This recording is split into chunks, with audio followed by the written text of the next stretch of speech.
Today we're going to talk about the pure generator superpowers. I actually love talking about superpowers.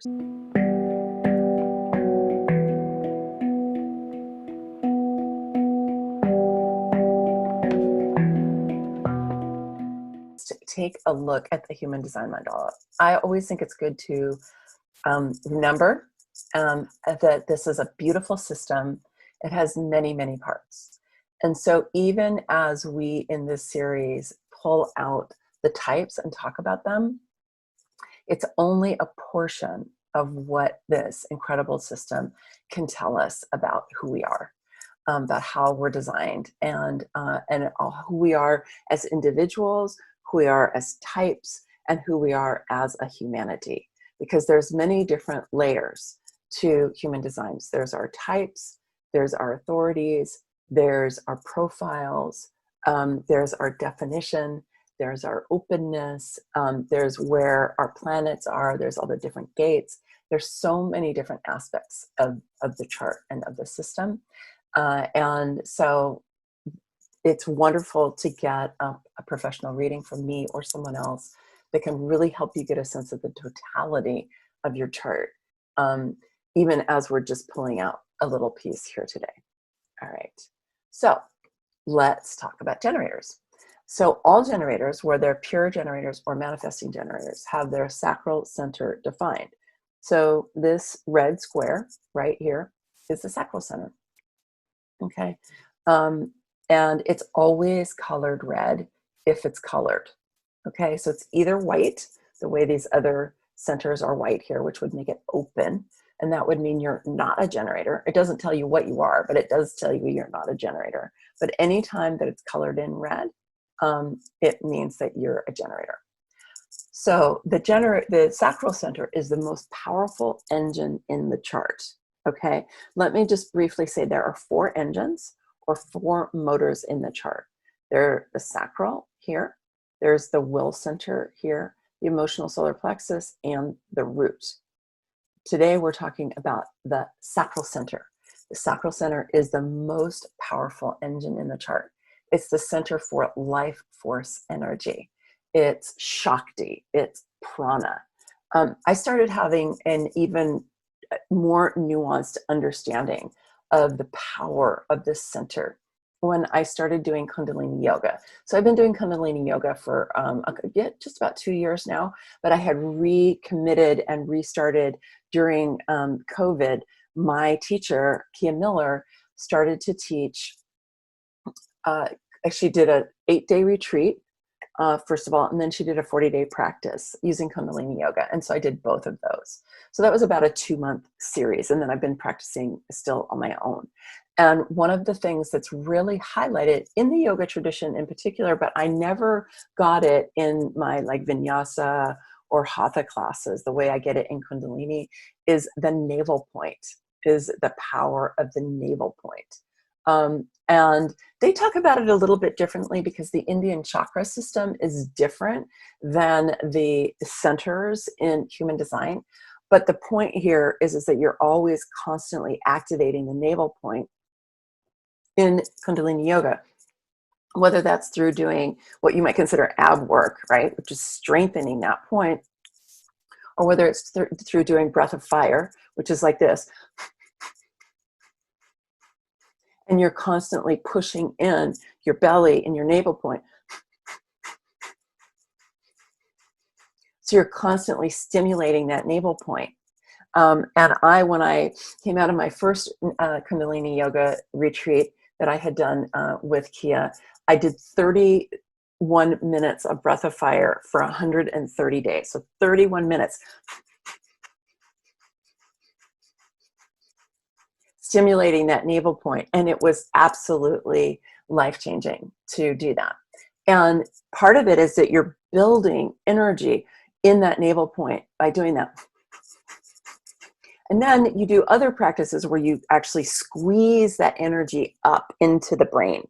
So you're generating all this power down in that lower center, and then you squeeze it up through the heart, up through the throat, into the head and ajna. So that's what you do in Kundalini yoga, so that you're generating all this power, and then you're sending it out into different parts of your system. It's a super awesome practice, which I highly recommend. But one of the things I got out of that was, okay, so for generators, we've all got the center defined already. Because it's defined, that means we have ongoing, ready, reliable access to the power of the center.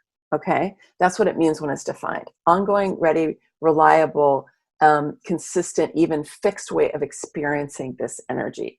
If it was open, it would mean we had a variable relationship with this energy. So if you're a projector, a reflector, or a manifester, they would pick up this energy when they're around generators or pure generators or manifesting generators, and then they would amplify it. So they would feel it for a period of time, but when they move away from them, that energy would drain out. So they do not have consistent or a fixed way of experiencing that energy. So I was thinking about this. So for generators, it's really about helping us get in touch with that energy and building power there. And I think changing our relationship to that powerful energy that we already have there, it's stimulating it and building it. But for people who don't have it defined, which is about, let's say, 30, about 30% of the population don't have it defined. So it's a sizable chunk of people. It would be teaching them how to stimulate the energy in that place. So for the manifestors and projectors and reflectors in your lives, to you generators who are out there, that could be something interesting to suggest that they look into. And I will mention this when we go through the types again. But for generators and manifesting generators, we already have this engine here already defined. We have ongoing, ready, reliable access to this energy. It's a virtually inexhaustible provided that you're following your strategy, using your authority, and taking care of yourself. Okay? So it's even possible for generators and manifesting generators to burn out. I actually had a pattern of burning out. And the way that I burned myself out is I was not following my strategy or using my authority, or in the end, taking care of myself. Now, why wasn't I? Well, initially, because I didn't know what they were. I was ignorant, right? I didn't know my human design. And I had been really conditioned to act like a manifester, which was to initiate. And then also to make decisions with my head, to plan, to strategize, to analyze, and then plot things out in my life, and make them happen regardless. And so my pattern was, and see if you relate to any of this, was I'd get an inspiration, which I do, because that's in my chart, is getting inspiration. And then I would go, okay, I'm going to do it. And then I would strategize it. I'd analyze the best way to do it, and then I'd plan it out, and then I'd do it. And sometimes it would work out, but often what would happen is I would kind of get going with it, and because I'd committed to doing it, I did it, but I lost my energy for it, and I had to push myself to make it happen. Well, if you do that enough times, you will burn yourself out, even if you are a generator. So think about that for yourself. Were there times that you got an idea, you initiated it, you went after it, you analyzed it, you used your mind to decide it was a good idea, and then you found that you lost all your energy for it, and you really had to push yourself to make it happen? That is kind of a classic way that generators burn themselves out. Another way that they do it is by doing work that is not right for them. Okay, doing work that is not right for them. And we'll talk about that a little bit more later. It's super, super important for generators to be doing the work that is right for them. But that's the other mean way that they can burn out. So let's talk about these superpowers, okay? So one of the things that we have as generators is that we have inner direction. Now, some of these you're going to be familiar with, but with more kind of standard human design language. But I want to put this into a somewhat different way of thinking about them, because I think it might be more accessible to you and not as jargon filled if I do it this way. Okay, so inner direction. So one of the questions I would just say to yourself is, how do you decide what to do, right? How do you decide what to do in your life? How do you decide to go this way versus that way? How do you know what your direction is? How do you know what's right for you?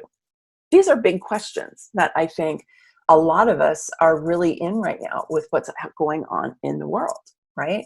I know for quite a while, at the beginning of COVID, I could every day in my meditation and when I was at my altar praying, I would say, what is mine to do? What is mine to do? What is mine to do in this situation? And so I was putting out the question, which is one of the ways that I can then be guided by spirit, right? I was putting out the question. And then I was looking for some kind of inner direction to show up for me. Okay. Now, you can think of this as your authority in human design. Okay. According to human design, our authority is our sacral center. It is the nonverbal response of our sacral center. So if we look again just at where the sacral is, right? The sacral is your gut. So I'm sure you've heard the proverbial trust your gut, right? Taste of it. Now, what I would say is that's not necessarily true for everyone, but it is true for generators. And that's 70% of the population. So that's a lot of us, okay? Trust your gut. The thing is, look at how far away the sacral is from the throat, right? It's really far away from the throat. And if you're a pure generator, you don't have this connected to your throat. You don't have any of the motors connected to your throat. If you're a manifesting generator, you have one of the motors connected to your throat. It's actually the difference between a pure generator and a manifesting generator. But in any event, for a pure generator, you don't have a motor connected to the throat. You may have a defined throat, but it's not connected to a motor. And so what that means is that your inner direction, if you were, is not very verbal, right? It's not about language. It doesn't have language to explain itself in that way. So you're really practicing tuning in to get a sense of what this inner direction is trying to say to you. What is this inner direction trying to say to you?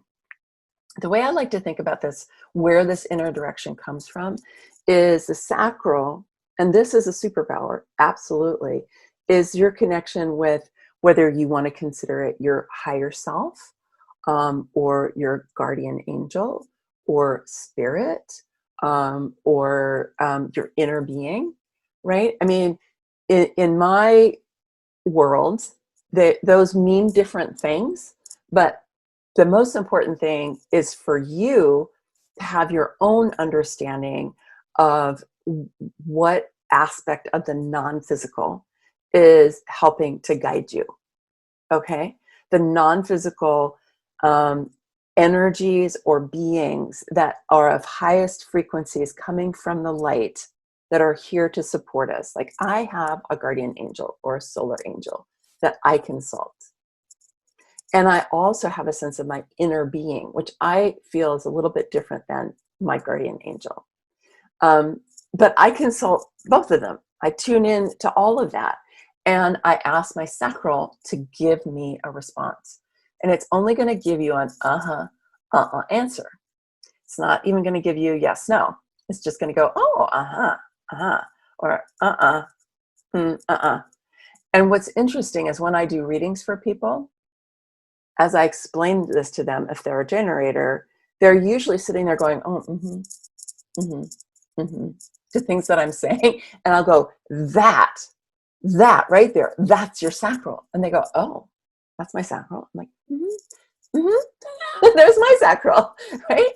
See, I didn't even do that on purpose. It was just what came out, because the sacral is my guide to be able to say, oh, yeah, I agree with that. I get that. Yeah. Oh, interesting. It's like this response that we have. And sometimes you're going to get a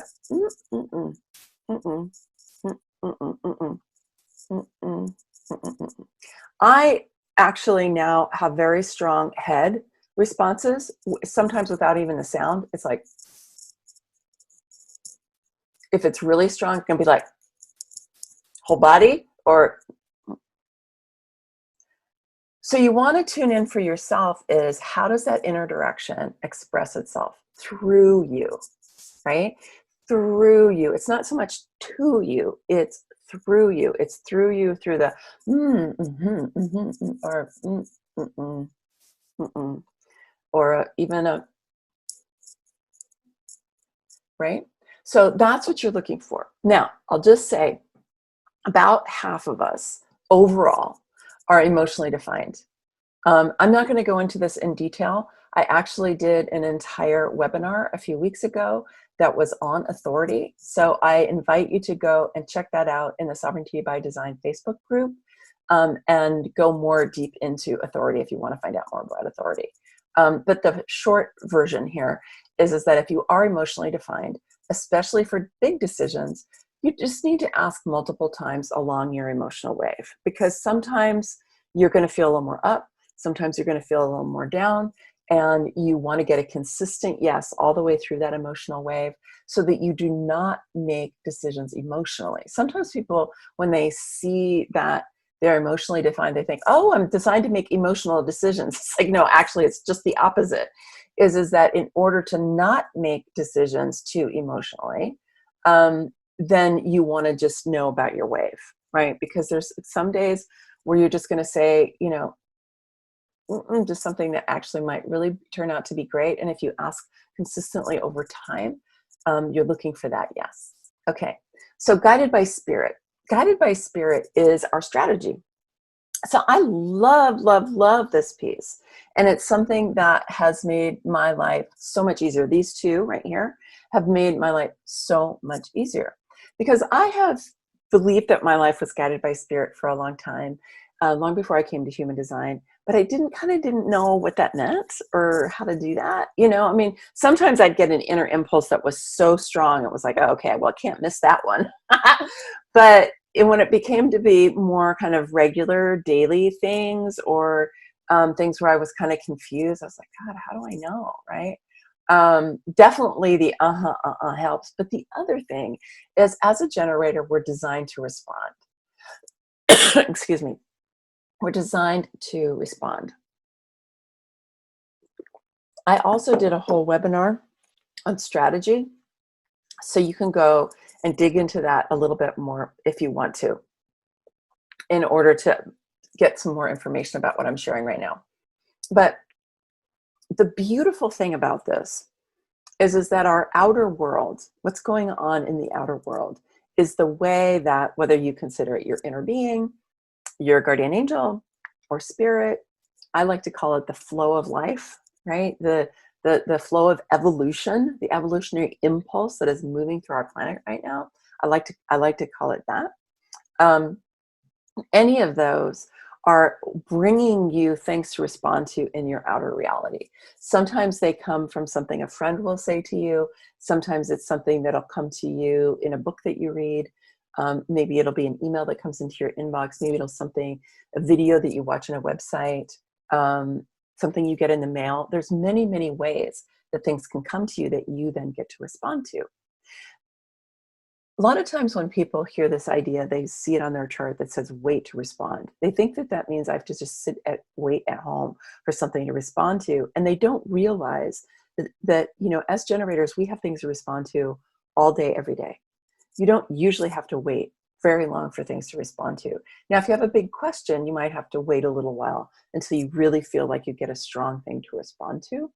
But I find that I have things to respond to all the time. Like, there's no shortage of things for me to respond to. You just kind of have to open up to that. Now, the way that you can see this is you do the question, like I just said earlier, my question early on in COVID was, what is mine to do, right? I was asking Spirit to show me what is mine to do. And sure enough, I got the inner impulse about what to do. And this is when I started this webinar series and created Resiliency by Design, because I got that to respond to. Same thing when we had the uprisings for Black Lives Matter and racial justice that have been sweeping through the world. I was like, what is mine to do? What is mine to do? And I got really things to respond to. So I started an anti-racist group among a group of white women who are here local to me. I also am participating in another reading group, anti-racist reading group, that's facilitated by someone else. And then I also did a series in this webinar series talking about sovereignty and racial justice and social justice and you know, how can human design help us to understand what our role is at this time? So those were all things that I got to respond to that came out of the question of what is mine to do? And I had to be paying attention both to the inner impulses that were coming, that I then got to say, oh, should I do this? Oh, or should I do that? Because I had other opportunities of ways to participate that I got to know, now's not the right time. Maybe later. So you really, really want to learn how to work with that inner direction and being guided by spirit through your strategy and your authority. These are huge superpowers that we have. And one of the reasons that they're superpowers is they help us to see they help us to see that we are not alone. They help us to realize that we are co-creating our lives with much larger forces that are here to support us. Okay.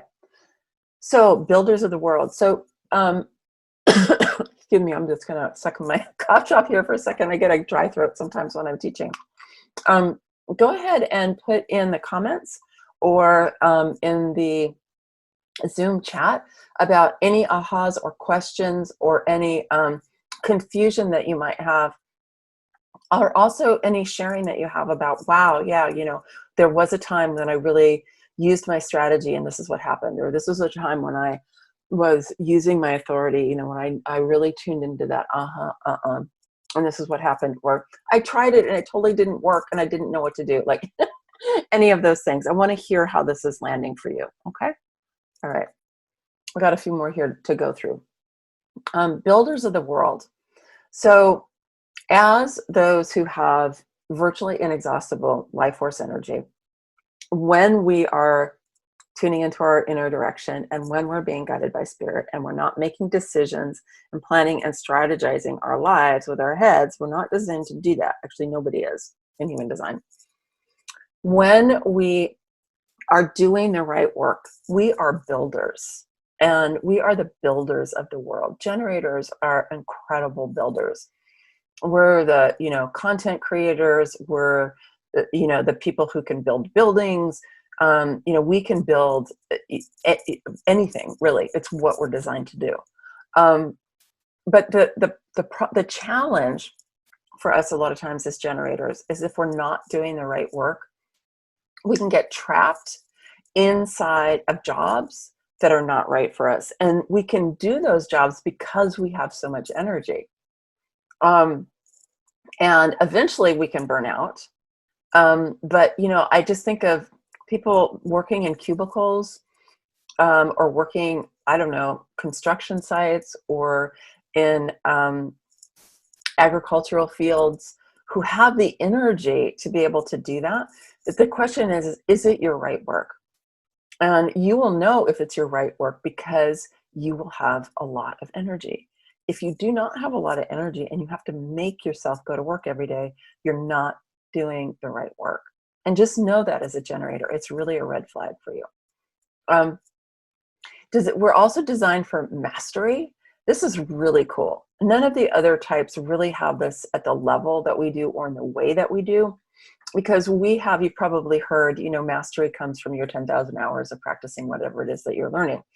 Now, the thing is with generators is we learn through a kind of stepping trajectory. So we, you know, are learning, and then we hit plateau. And it's like, and then learning, and then, so we need to be able to stay through those plateaus and not quit. But it can be tricky because you could be working and like it initially, but then be like, oh man, this is not the right work for me. Versus working. Okay, I need to integrate everything I've been learning. I need some time, not going to be learning a lot more right now. Those are two very different things. So you want to learn how to discern whether or not you're just in a plateau and you need to keep going towards your 10,000 hours of mastery, or you're not doing the right work. How do you do that? by asking your inner authority, by asking your inner direction, and being guided by spirit. Okay, so you see how these things start to work together. But when you're doing your right work, when you are tuning in for what is yours to do, and if it's the right time to do, then as a generator, you have virtually inexhaustible energy to do pretty much anything you want to do. You can create a life that is deeply satisfying, deeply exciting, super fulfilling, and you can do that and still have plenty of energy for all kinds of different things that you want to do. And you can be really buoyed and supported by what I like to call my upstairs team, so that it happens with so much less stress, and with so much more ease. So now this last one here, I always like to mention this. A lot of times people don't, but we also have really strong sex drive or libido, because that sacral center is also the center for sexuality. It's life force energy, right? What is life force energy? It includes sexual energy. So I just want to say to you, if your libido is down or your sex drive is down, unless you're ill, okay, that means that somewhere along the way, you're not taking care of yourself. You're not using, your inner authority. You're not being guided by spirit. You're working against your design in some way. Now, some of us kind of go, if you haven't had a partner for a long time, you might go into hibernation. But even then, you can still have sexual energy. Like, I know I don't have a partner right now. I haven't for a while. And I channel a lot of that sexual energy into my work.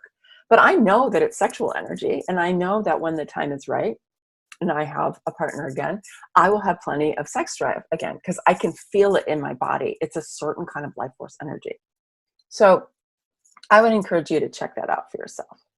Okay, so I'm going to just give you a few questions here that I want you to consider, and then we're going to come over and have discussion. So be putting your questions in and your comments, both in the chat and on Facebook. Okay, so your most vital questions for yourself to know if you are utilizing your superpowers. Okay, which means, can you access and appropriately use this incredible power that you have in your sacral, right? Are you using your inner direction to tell you if something is right for you or not, or if it's the right time? Are you working with spirit to help you navigate what is right for you to do, right? Are you doing the right work? And, that doesn't have to be a job. I mean, I haven't had a job for 23 years now. Doesn't have to be a job. But even so, even inside of my own businesses, sometimes I was doing the wrong job, if that makes sense. So you want to make sure you're doing the right work. Okay. Some of the ways that you can know if you are or not is, how much energy do I have each day? Because if you don't have plenty of energy each day, something is off. Okay. Am I frustrated or satisfied? So frustration in traditional human design is the what's known as the not self. I don't like that term, but I would just call it the shadow emotion of the generator. Okay. If you're off your design, you're going to be frustrated. Okay. If you're feeling really satisfied, you're working in alignment with your design. Do I love my work? Do I love my work? If you answer no to that, chances are things are going to go rough for you, because you can keep doing it, but it's not right for you. Do I feel sexy? Like, do I feel like I have sexual energy, whether I'm expressing it with another person or not? I hope you're expressing it with yourself, even if we're not with someone else. Do I feel sexy? Does that part of me feel alive? And then where do I go for guidance? Where do I go for guidance? Right? Do I go to my upstairs team? Do I go to my mind? Do I go to the news? I hope not. Tuning into what is right for me, right? And using your inner authority to tell you about that. All right, so I want to just give you this URL. This is my new website, sovereigntybydesign.com. So go check it out if you want, and I will do more of a reveal for it, and I will have some bonuses and stuff. I just haven't pulled all that together yet, but go check it out if you want. All right. So I'm going to stop. Lori says, I've never really felt endless energy except while raising my kids. Okay. Well, let's see, Lori, you said something else. Is it possible that doing the right work means only working part-time? Sure. I mean, here's the thing. There's nothing here that says you have to work. I mean, here's the thing. Raising kids is work. Even if you were staying home, Lori, that is work. Okay. So when I say work, I don't necessarily mean your job. And I don't even necessarily mean having a job or even a business. Like I said, raising kids is a job. Taking care of aging parents who need, a lot of care, that's a job. That's work. Okay. So any of those things count. Right. So let me just say that. And it's interesting to me, Lori, that you felt you had endless energy when you were raising your kids. So the questions I would pose to you are, did you push yourself or do things that were not in alignment for you while you were raising your kids so much so that you got burnt out later? Or was there something about raising kids that was super energizing and exciting for you that you loved? Or was there a way your life was going at that time that was stimulating your satisfaction? So you can go back to those questions and ask yourself and see if there's something in there that could give you a clue about that. Okay. Paige says, recovering the open flow of life force energy after life-threatening blockages. Yes. Now I see multi-layer metaphors.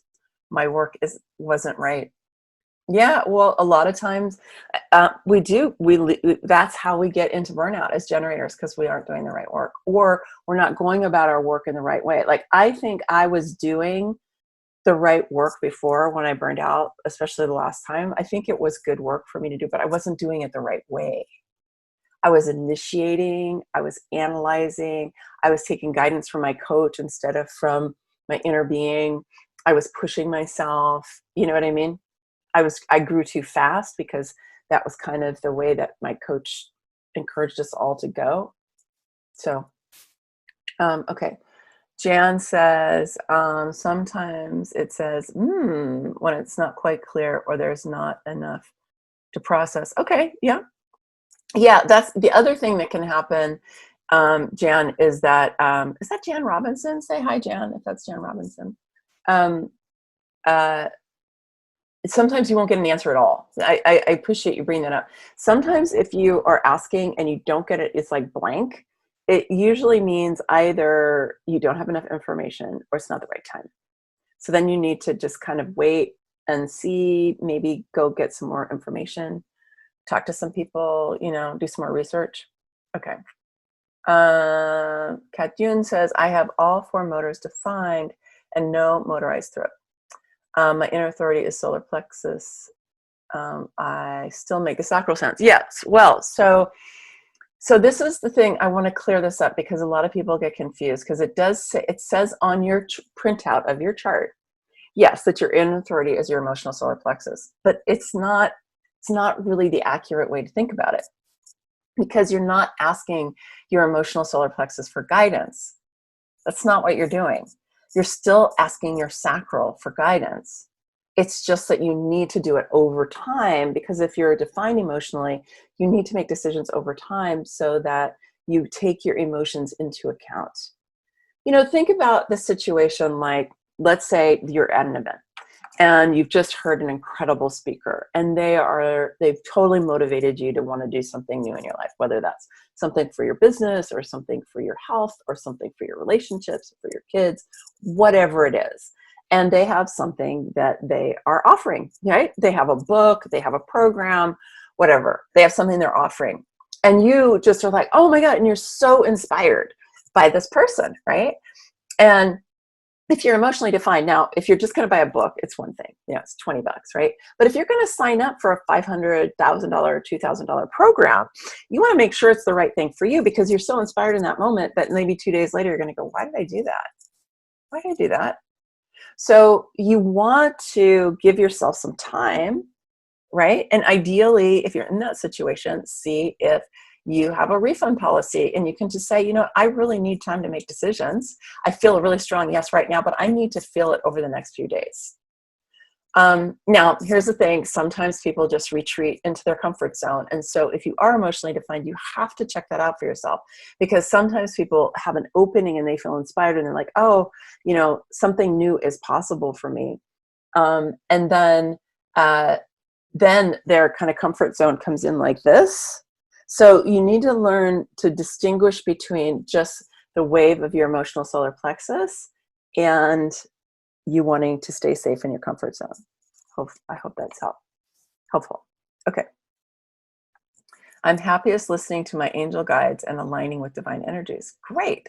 So much energy comes through me that it can be almost too much for my body. Yeah, grounding. We are beings of earth and sky, right? Earth and sky. So we need both. So if you start to feel like you've got so much energy coming in, it's more than you can handle, or if you start to feel like you're popping out of your body, you want to get back down in your body.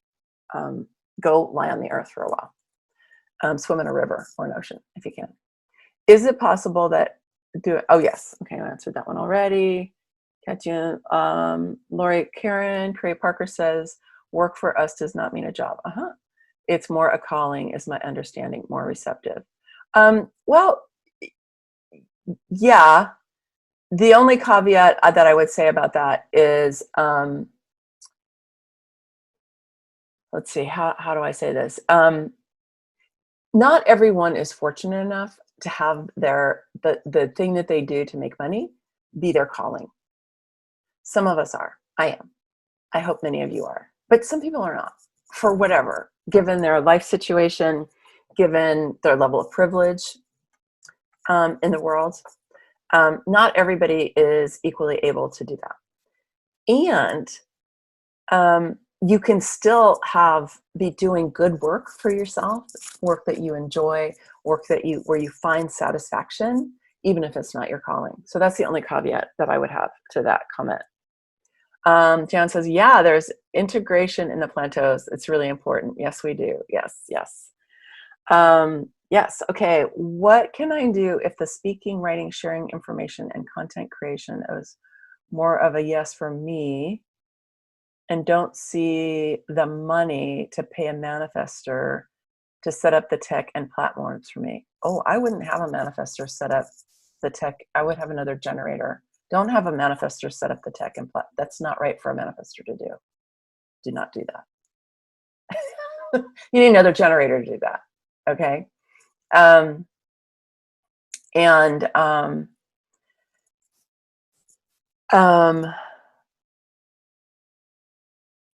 Let's see.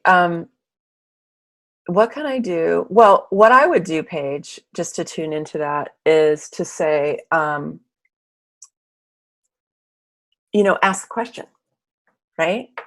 Ask your question of your upstairs team or of your, your inner being. How can I wonder, I always like to start with, I wonder how I'm going to receive the resources I need in order to build my website and the platforms that I need. I wonder who the right person is going to be for that. I wonder how I'm going to find that person. I wonder how the resources are going to come for that. I wonder if it could come in some other way that I'm not even thinking about. I wonder if there's something else I need to prepare before I'm ready for that. I wonder if there's some research that I need to do or some other people I need to talk to. So I would start throwing that question out into the cosmic field and see what the flow of life brings you that you then get to respond to. But do not have a manifestor do your tech for you. Don't do that. They're not designed to build, okay? Manifestors are designed to initiate, and they are designed to create waves that we as generators then get to respond to. They are not designed to build like we are. Okay, so you're talking about a building thing, tech and building platforms. That's as a generator job. Okay, I like your no site. Thank you, Jan. And that is my intentional creativity, one of them, one of many, actually. Okay, yes, you're welcome, Katyun and Paige. Someone who does it well at any rate. Yeah, yeah.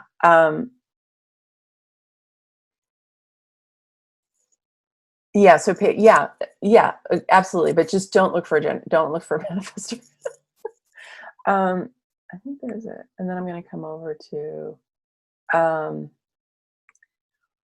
what's your understanding of how it works when, as a generator, you have a non-motorized defined throat with a defined ajna? I'm curious, as a coach who's called to speak to larger groups. Yes. So, so when you have a defined throat and a defined ajna, well, tell me, Jan, is your throat connected to your ajna, or is your throat defined another way? I mean, the only other way your ajna could be defined is if you have your head defined. So just clarify that for me, would you? But let's just assume that your head and your your ajna is connected to your throat. So if your ajna is connected to your throat, then you're going to be having ideas. Okay, yeah, throat and ajna, yeah. You're going to be having ideas that, and can you tell me what your channel is that's connecting your throat and ajna? You're going to be having ideas that are going to be coming through, right, that are going to want to be expressed. But because you do not have a motorized throat, then, and is your throat connected? Oh, you have the 4320. I love that. Do you have your throat connected to anything else? Okay, any other things lower in the chart? So the 4323 is part of the knowing circuit. And so this is where you're going to be plugging into super consciousness. And so you're going to, and I'm going to come, I just want you, for those of you on Facebook, I'm going to come over in a minute after I finish this question. You're going to be plugging into the super consciousness, right?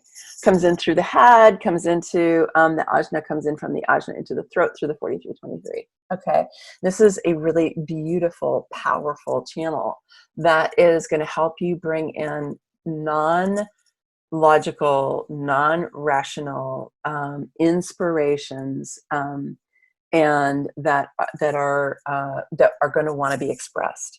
Now, the thing is, they're going to be different. Okay. There are going to be things that you didn't learn anywhere. You didn't read it in a book. You weren't trained into it. Nobody told you. You're just going to receive it from super consciousness. So when you have ideas like that, you have to do it at the right time. Okay. You really have to do it at the right time. So that's part of where you want to tune into, like, with your strategy. Is it the right time? Is it the right time for me to share these ideas? Because you need to be recognized. You need to be recognized in order for people to be able to hear you. That's part of response, is knowing that you've been recognized. So that's the most important thing that I can tell you, because otherwise, if you start sharing those type of ideas and you haven't been recognized, it's very likely either that people won't hear you, or they'll think that you're crazy, because the 43 is known as the genius freak gate. I love it. I have the 43. All right. I hope that, yeah. And so you don't have anything else connected to your throat. So your main experience of that throat energy is which is, in your case, it's expressive, not manifesting. It's expressive. So you're going to have wonderful senses of possibility, potentials, inspirations that are going to be important for you to share, but you need to do it at the right time. Do you talk about the different lengths of the emotional wave? They're not all the same, right? I mean, in the emotional authority recording you mentioned, I do not. I mean, here's different ways of looking at it. I mean, when you get deep into human design, you might want to look at your circuitry and how your emotional wave is part of different circuits, and that can give you a sense of whether they're going to be more extreme or less extreme. I don't usually go there with people because it's a little bit of minutia. What is really important is for every individual to track their own emotional wave, because that's more unique to an individual than it is to the circuitry. So I've talked to people who said they have an emotional wave that's 24 hours. I've talked to people who said, I'm up for like 4 or 5 days and then I'm down for a couple of days. Some people are like, oh, it's 2 days and 2 days. it's different for everybody. So if you are emotionally defined, and I do talk about this in that other webinar, what I would do is in your calendar, I would give yourself a scale of 1 to 10. You know, either way you want to do it. Like 1 is I'm my most excited, 10 is I'm deepest in the hole. And just give yourself a scale of 1 to 10. Either, you know, if you notice it changes through the day, it could be different parts of the day or it could be over days, and track it for 2 to 4 weeks and see what you come up with. Because your own particular emotional wave is more important than knowing the circuitry. The circuitry can guide you a little bit about yours, but what's most vital is that you get to know your own. Okay. And Lori says, I have no channels connecting to my throat. Now I know to wait and be invited to speak, even though I have a defined top 2 head centers. Yes, good. And you know, the truth is, it's really good for everybody to be checking in to see if it's the right time to speak, even manifestors. Because I mean, I know some manifestors and they can be really obnoxious, even though they're designed to initiate, because they can just steamroll people because they're like, oh, I'm designed to initiate. They also need to learn how to work with their energy and discern, is it the right time? Are people listening? You know, am I going to come across as steamrolling people, or am I going to come across as sharing something really, really valuable? If you want to just pop in the chat, I always forget to answer this. Tell me what you got out of today. You know, like name just like 1 or 2 things you're like, wow, I got this today. And that's always helpful for me. I'll leave this open for a moment to do that. And also for you, those of you who are there on Facebook, if you're still there, just pop in there and just tell me, what did you get out of today? Was it like an affirmation of you and who you are and how you work? Was it a new framing of something that I provided for you? If it was encouragement around your superpowers, whatever it might be. Okay, so Lori says, undefined throat needs to be invited to speak to be heard. Yes, absolutely. I got a reaffirmation of the connection to sex and creativity. Yes, absolutely. Absolutely. And that it's helpful to do Q&A as a generator because then you have less to respond to. Exactly. You know, Jan, I know you said you were called to speak. It's really great, especially since you don't have a motorized throat. That would be super beneficial for you. And checking in with spirit with I wonder what I am to do. Yeah. All right. Many blessings. Much love. Bye for now.